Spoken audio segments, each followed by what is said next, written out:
Pembahasan selanjutnya yaitu tentang lebih dekat kepada Allah dengan mengamalkan sholat sunnah.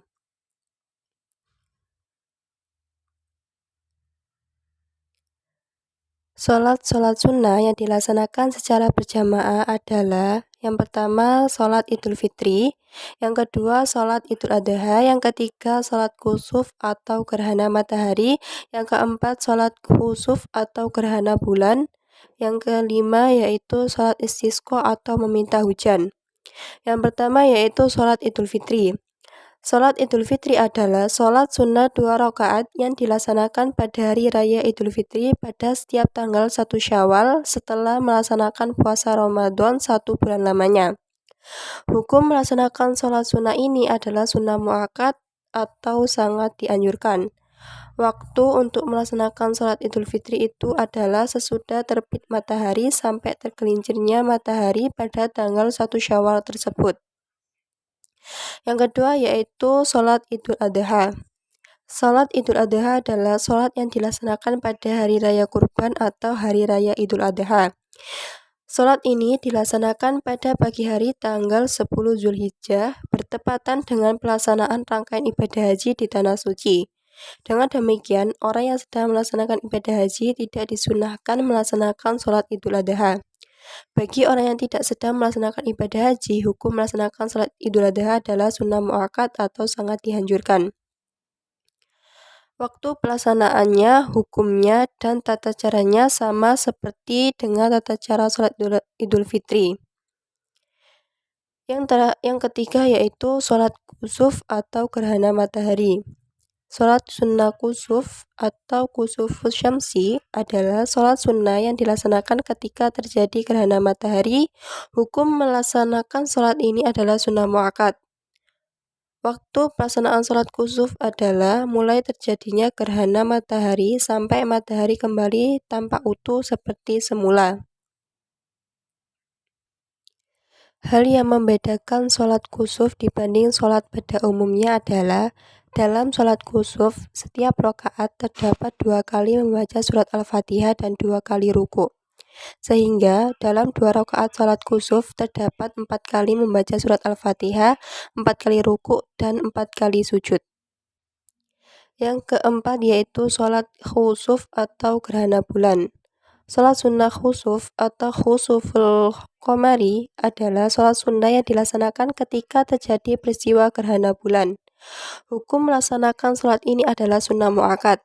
Sedangkan waktu sholat gerhana bulan mulai terjadinya gerhana bulan sampai bulan tampak utuh kembali. Yang terakhir yaitu sholat istisqa atau memohon hujan. Sholat sunnah istisqa adalah sholat sunnah 2 rakaat yang dilaksanakan untuk memohon diturunkan hujan.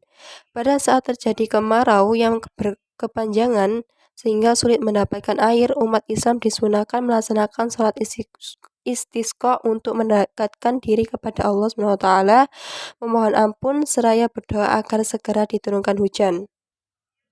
Yang kedua yaitu sholat sunnah munfarid. Sholat sunnah munfarid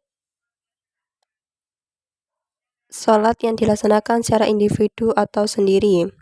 Dibagi menjadi 3 yaitu sholat rawatib, sholat tahiyatul masjid, dan sholat istikharah.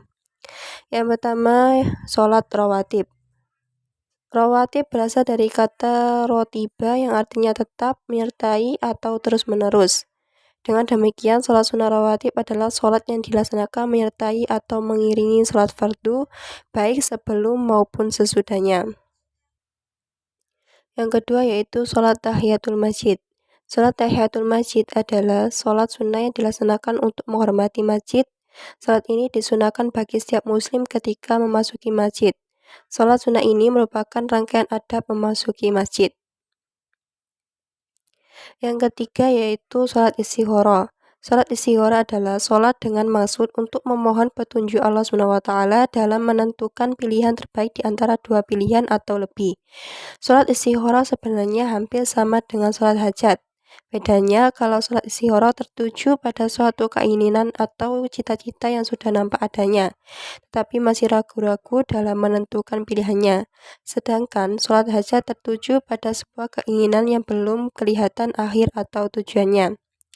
Waktu yang terbaik dalam melaksanakan sholat istikharah ini adalah saat mulai pertengahan malam yang akhir, sebagaimana waktu sholat tahajud. Sholat istikharah dikerjakan sebagaimana sholat biasa, dan setelah selesai sholat dilanjutkan dengan membaca doa istikharah sebagai yang diajarkan oleh Rasulullah. Dan yang ketiga yaitu sholat sunnah berjamaah atau munfarid. Sholat sunnah berikut ini boleh dilaksanakan secara berjamaah atau secara munfarid. Yang pertama yaitu sholat tarawih. Sholat tarawih adalah sholat sunnah yang dilaksanakan pada malam bulan Ramadan. Hukum melaksanakan sholat tarawih adalah sunnah mu'akkad. Sholat tarawih dilaksanakan setelah selesai sholat isya sampai waktu fajar. Sholat tarawih dapat dilaksanakan 8, 20, atau 36 rakaat. Yang kedua yaitu sholat witir. Sholat witir adalah sholat yang dilaksanakan dengan bilangan ganjil atau 1, 3, 5, 7, 9, atau 11 rakaat. Hukum melaksanakannya adalah sunnah mu'akkad. Adapun waktu sholat witir adalah sesudah sholat isya sampai menjelang fajar atau sholat subuh. Dan yang ketiga yaitu sholat duha.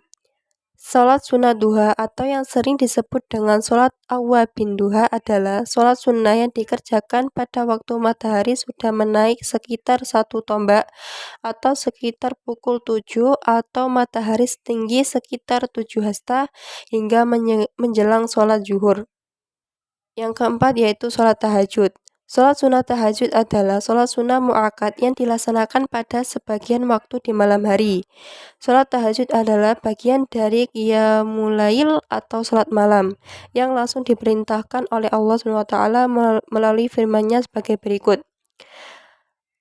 Bismillahirrahmanirrahim. Wa minal laili fatahajjad bihi nafilatan laka asa an yab'atsaka rabbuka maqaman mahmuda. Yang artinya, dan pada sebagian malam lakukanlah sholat tahajud atau sebagai suatu ibadah tambahan bagimu. Mudah-mudahan Tuhanmu mengangkatmu ke tempat yang terpuji. Dan yang terakhir yaitu sholat tasbih. Sholat sunnah tasbih adalah sholat sunnah yang dilaksanakan dengan memperbanyak membaca tasbih. Sholat tasbih ini merupakan sunnah khusus dengan membaca tasbih sebanyak 300 kali di dalam sholat. Ketika hendak melaksanakan sholat tasbih pada malam hari diawali dengan niat sholat tasbih 2 rakaat, lalu 2 rakaat lagi. Niat sholat harus dilakukan dengan ikhlas di dalam hati. Itu tadi penjelasan materi dari saya. Kurang lebihnya saya mohon maaf yang sebesar-besarnya. Saya akhiri ihdinas siratal mustaqim. Wassalamualaikum warahmatullahi wabarakatuh.